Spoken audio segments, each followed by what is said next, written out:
بسم اللہ الرحمن الرحیم۔ جو قرآن کے سلسلے میں ہم نے PIL سپریم کورٹ میں داخل کی ہے، اس کے بعد سے تمام مولوی حضرات اہل سنت ہوں یا شیعوں کے مولانا ہوں،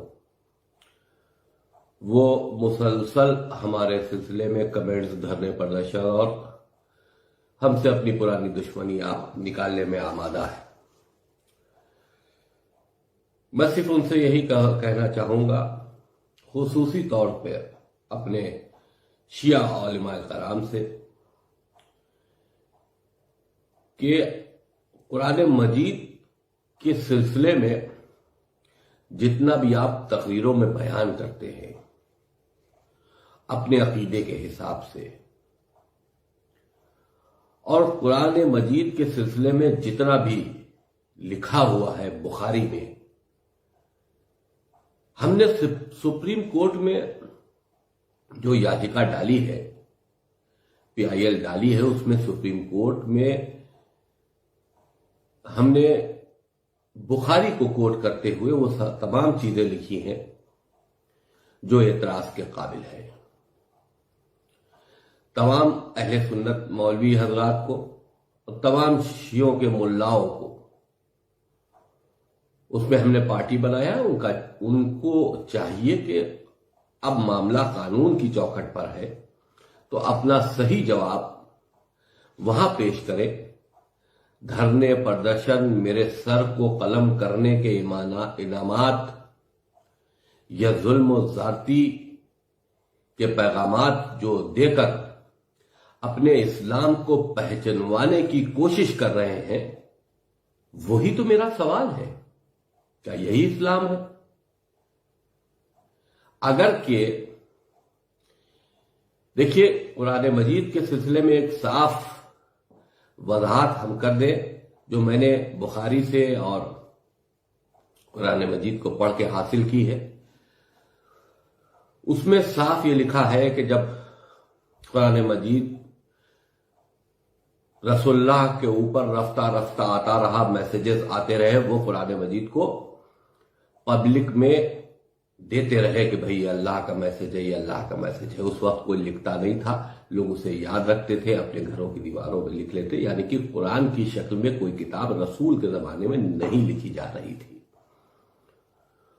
اور رسول کے انتقال کے بعد جب ابو بکر پہلا خلیفہ بنا تو اس نے ہونے والے دوسرے خلیفہ عمر سے بات چیت کر کے یہ طے کیا کہ ہم ان قرآن کی آیتوں کو اکٹھا کرائیں گے اور اکٹھا کرا کر اس کو ایک کتابی شکل دیں گے۔ اس کام کے لیے انہوں نے، جس کے لیے انہوں نے بخاری میں پہلے ہی کہہ رکھا ہے کہ صرف 4 لوگ جن کے نام دیے گئے ہیں، کہ صرف 4 لوگ قرآن شریف کے بارے میں رسول کے انتقال کے بعد جانتے تھے، مکمل طور پر جانتے تھے۔ اس میں مولا علی کا نام نہیں ہے۔ مولا علی جو ان کے ساتھ بچپنے سے رہتے تھے، معاذ اللہ وہ قرآن مجید جانتے نہیں تھے۔ بخاری میں صرف 4 لوگوں کے نام ہیں۔ ان میں سے ایک آدمی سے ابو بکر اور عثمان نے قرآن کو لکھوایا، یعنی کہ کلیکٹ کروایا، اور کلیکٹ کرا کے پتھر سے لکھ کر ایک کتابی شکل دے کر اس کو بنایا، اور وہ ابو بکر کے زمانے میں چلا اور عمر کے زمانے میں چلا۔ انہی نے اس کو پبلکلی نہیں جاری کر دیا۔ وہ قرآن مجید اس عمر کے مرنے کے بعد حفصہ کے گھر میں رکھ دیا گیا، جو پروفٹ محمد کی چوتھی بیوی تھی۔ اس کے بعد دور عثمان آیا۔ دور عثمان میں قرآن مجید کو لکھنے کی بات ہوئی، اور یہ کہا گیا کہ بہت سے قرآن یہاں چل رہے ہیں، تو عثمان نے حفصہ کیا سے وہی قرآن منگوایا جو ابو بکر اور عثمان نے لکھوایا تھا۔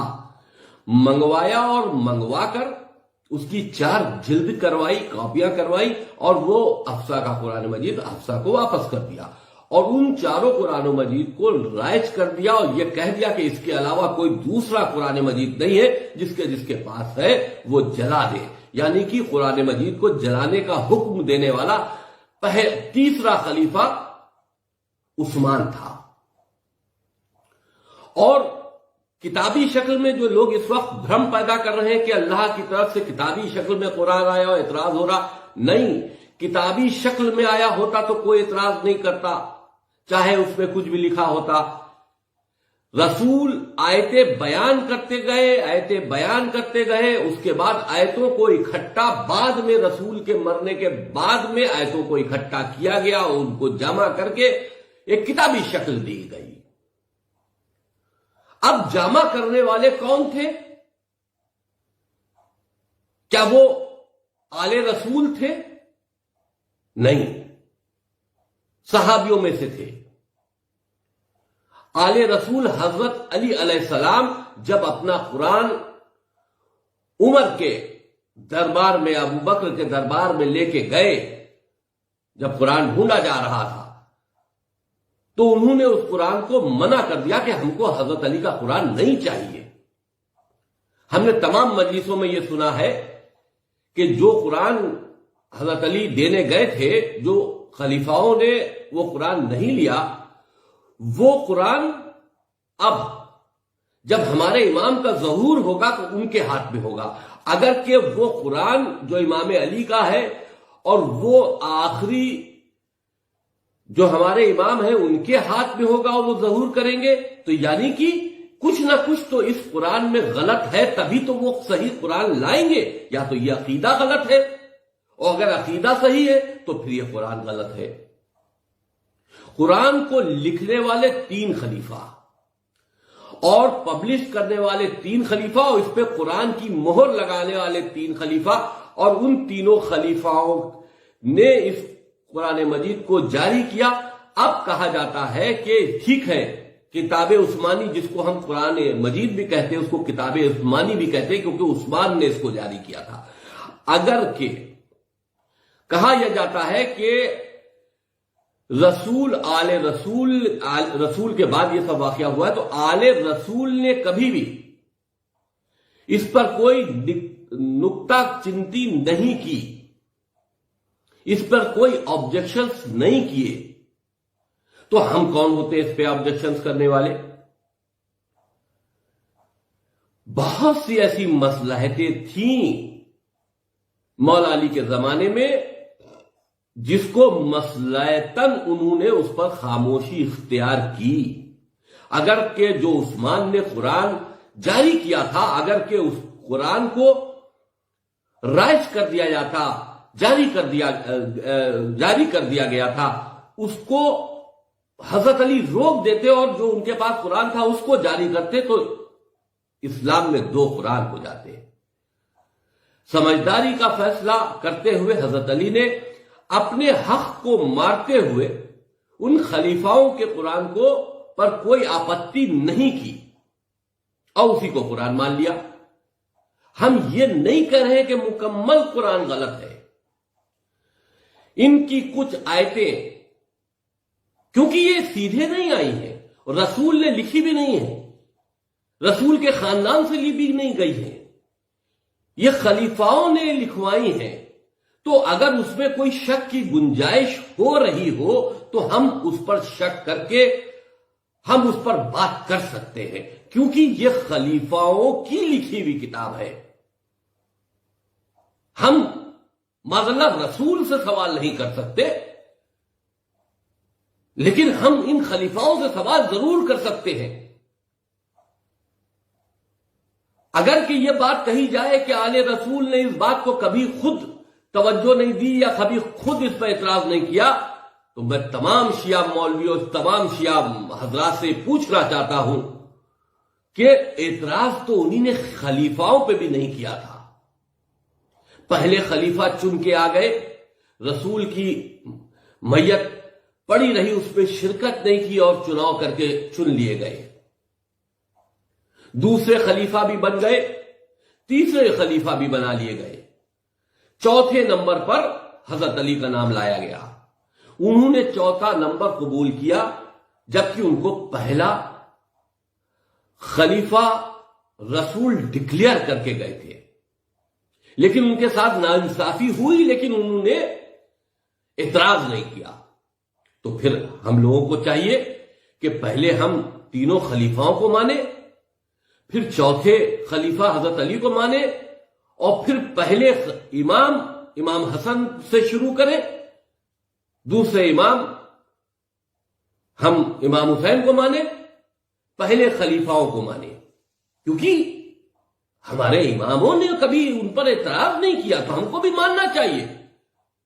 بڑے شرم کی بات ہے، شیعہ مولویوں سے ہم توجہ فرما رہے، شیعہ مولویوں کی ہم توجہ چاہتے، بڑے شرم کی بات ہے۔ آج تم ان شہزادی کے قاتلوں کی پیروکاری کر رہے ہو، آج تم ان ظالموں کی پیروکاری کر رہے ہو جنہوں نے شہزادی کے گھر میں آگ بھی لگائی ہے، شہزادی کی ملکیت بھی چھینی ہے، آج ان کی پیروی کر رہے ہو۔ قرآن مجید کے سلسلے میں نے بات کیا کہہ دی؟ آپ نے ہماری زبان کاٹنے کے لیے، ہمارا گردن کاٹنے کے لیے، ہم کو اسلام سے بے دخل کرنے کے لیے تماموں فتوے دے دیے۔ آج ہمارے شیعہ بھائی زیادہ تعداد میں جوشیلے ہو گئے ہیں، اور وہ زیادہ تعداد میں آگے بڑھ رہے ہیں، ان کو کیا نہیں معلوم کہ کس کی پیروکاری میں جا رہے ہو؟ عمر، ابو بکر، عثمان کی پیروکاری میں جا رہے ہو۔ جس پر تمہارا عقیدہ لعنت بھیجنے کا ہے، تم اس کی پیروکاری میں جا رہے ہو۔ قرآن تو ایک آڑ کی بات ہے، اور قرآن کے سلسلے میں جو میں نے باتیں کہی ہیں وہ جائز باتیں اس لیے ہے کہ قرآن میں دو طرح کی آیتیں ملتی ہے، ایک انسانیت کے لیے اچھے سندیش دیتی ہیں اور ایک انسانیت کے لیے برے سندیش دیتی ہیں۔ ہم نے یہی بات کہی ہے، جو انسانیت کے لیے اچھے سندیش دیتی ہیں وہ تو اللہ کے سندیش ہے، لیکن اللہ انسانیت کے لیے خراب، بے تکے، ظلم زیادتی سے بھرے کوئی بھی کلام نہیں کر سکتا۔ یہ میرا عقیدہ ہے، میرے اللہ کا عقیدہ ہے۔ ہم اپنے اللہ کے اوپر عقیدہ رکھتے ہیں، اپنے رسول پر عقیدہ رکھتے ہیں، اور ان کے ذریعے جو قرآن مجید کی آیتیں اتاری گئی اس پر عقیدہ رکھتے ہیں، لیکن کتاب عثمانی پر چیلنج کرتے ہیں۔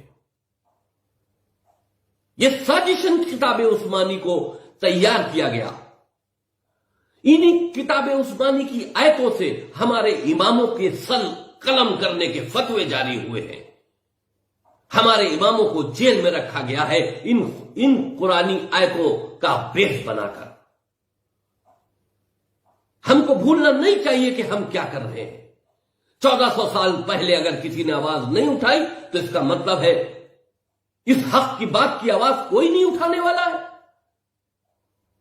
ہم کب تک ان کے تلوے چاٹتے رہیں گے؟ آج بھی ہم انہی قرآن کی آیتوں کے تحت پوری دنیا میں کاٹے جا رہے ہیں۔ ہم غیر مسلم سب کبھی پاکستان میں، کبھی افغانستان میں بری طرح کاٹے جا رہے ہیں، اسی قرآن کے حوالے سے کاٹے جا رہے ہیں۔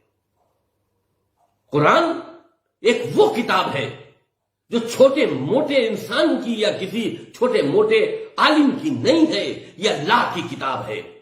اللہ جب بندوں سے کلام کرتا ہے تو اپنی اس لینگویج میں کلام کرتا ہے، اپنے ان وچاروں کے ساتھ میں کلام کرتا ہے جو پورے انسانوں کے لیے ہو، خاص کر کے کچھ لوگوں کے لیے فیور میں ہو، خاص کر کے کچھ لوگوں کے لیے خلافت میں۔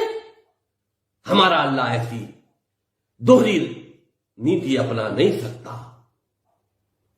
لاؤ مولا علی کا قرآن، ہم تو کہتے ہیں، چلیے میں رٹ واپس لیتا ہوں، ہم چیلنج کرتے ہیں شیعہ مولوی حضرات سے، عالم دین سے، جو 26 آیتوں کے سلسلے میں ہم نے رٹ داخل کی ہے، اگر ان 26 آیتوں کا عمل آل رسول نے، یعنی کہ پہلے امام سے لے کے آخری امام تک اپنی زندگی میں انہی نے اس کو کر کے دکھایا ہو، اپنی عملیہ زندگی میں اس پر ان لوگوں نے اس پر اپنے سے جوڑتے ہوئے کوئی عمل کیا ہو اور کتاب میں لکھا ہو، ہماری ہم کو لا کے دو، ہم آج اس PIL کو واپس کریں گے۔ قرآن مجید ہم اہل بیت کو کہتے ہیں بولتا قرآن ہے. جو قرآن بول رہا ہے وہ ان آیتوں پر عمل نہیں کر رہا ہے، اور جو قرآن خاموش ہے، کتاب کی شکل میں ہے، اس سے تم یہ امید رکھ رہے ہو کہ جو اس میں لکھا ہوا ہے سب صحیح ہے. اعتراض تب نہیں تھا جب رسول لکھتے تھے، اعتراض تب نہیں تھا جب اللہ کی طرف سے آتی. اعتراض اس لیے ہے پیدا ہوتا ہے کہ اس کو لکھنے والے خلیفہ تھے، ڈھونڈوانے والے خلیفہ تھے. ہم لوگوں کو اس سے دور رکھا گیا تھا. آج ان کے مرچیں اسی لیے لگی ہے کہ ان کی سازش پکڑی جا رہی ہے. انہی نے خاکہ کیچا تھا دنیا میں انسانی آتنکواد کو پیدا کر کے اور پوری دنیا پر چڑھائی کر دینے کا، پوری دنیا میں قتل و عام کر دینے کا. اس کا سہارا انہی نے قرآن شریف میں چھوٹی چھوٹی سورے ڈال کر، چھوٹی چھوٹی آیتیں ڈال کر لیا ہے. ہم ان آیتوں کو چیلنج کر رہے ہیں کہ یہ راشٹر کے ہت میں نہیں ہے. اس سے راشٹر کو نقصان ہے، ہماری دیش کی سرکشا کو نقصان ہے، ہمارے مسلمان نوجوانوں کو نقصان ہے. تو لوگوں کا اعتراض ہو رہا ہے. جس کو اعتراض کرنا ہے سپریم کورٹ میں جا کر داخل یاچکا میں اپنا حلف نامہ لگائے اور اعتراض کرے. ہمارے وکیل بھی رہیں گے، ہم اعتراض کا جواب دیں گے. لیکن دھرنے، پردرشن، لوگوں کو گمراہ کرنا کہ وسیم رضوی نے یہ کر دیا، وہ کر دیا، یہاں سے لے کے پاکستان کر کے وہ چھوٹے چھوٹے ملا جو مجلس رٹ کے آتے ہیں اور ممبروں سے پڑھ کے چلے جاتے ہیں، جن کو علم کے بارے میں ABC نہیں معلوم، یہ رٹو طوطے آج قرآن مجید قوم کو سمجھائیں گے. ان کو چاہیے کہ شیعت جو ایسا ایک فرقہ ہے جو آل رسول پر جان دیتا ہے، اس میں یہ خلافت کا زہر مت گھولے. ہم الگ ہیں، وہ الگ ہیں. خلافت وہ ہے کہ جس کی مجبوری میں ہم نے امامت کو لایا ہے. اگر مولا علی کا حق مولا علی کو دے دیا گیا ہوتا اور پہلا خلیفہ بنا دیا گیا ہوتا تو یہ لڑائی ختم ہو جاتی، وہیں پر ختم ہو جاتی. لیکن ایسا نہیں کیا گیا. یہ سازش تھی ان تینوں خلیفاؤں کی اور رسول صلی اللہ علیہ وسلم کی دو بیویاں عائشہ اور حفصہ، ان سب کی سازش تھی. اور قرآن کے ذریعے انہی نے اپنی سازش کو پورا کیا ہے. اس قرآن کے ذریعے انہی نے ہمارے اماموں کے ساتھ میں سختیاں کی ہے. اس قرآن کے ذریعے انہی نے ہمارے اماموں کو جیلوں میں رکھا ہے، ان کے قتل کیے ہیں. یہ 26 آیتیں ضروری ہے، آتنکواد کو بڑھاوا دیتی ہے. ہم آتنکواد جیسی بیماری سے جو کرونا سے بھی زیادہ خطرناک ہے کئی 100 سالوں سے پریشان ہے. پوری دنیا پریشان ہے اور شیعہ خاص کر کے پریشان ہے کہ شیعہ جہاں بھی ہوتا ہے یہ قرآن کے ماننے والے ان کو مشرک، ان کو کافر کہہ کر ان کی گردنیں اتار لیتے ہیں. یہ اصل وجہ ہے جو اب مرچیں لگنا شروع ہو گئی ہے. یہ خلیفاؤں کی سازش جب کھلنے لگی ہے تو مرچیں لگنا شروع ہو گئی ہے. اور پھٹکار کی بات یہ ہے کہ اس میں چند جاہل قلب جواد جیسے ہمارے مولوی بھی شامل ہو گئے ہیں، اس بات کا بکھیڑا بناتے ہوئے کہ قرآن کے اوپر کہہ دیا، قرآن کے اوپر کہہ دیا. قرآن کے اوپر نہیں، ان 3 خلیفاؤں کی سازش کے اوپر ہم نے ریسرچ کی ہے اور سازش میں یہ طے پایا کہ قرآن کو بیس بنا کر آتنکواد کو دنیا میں پھیلانے کے لیے یہ سازش کی گئی تھی جو آج تک، جس وقت کی دنیا تک اپنے وجود میں ہے اور پوری دنیا میں اسلامی آتنکواد چڑھ کر بول رہا ہے.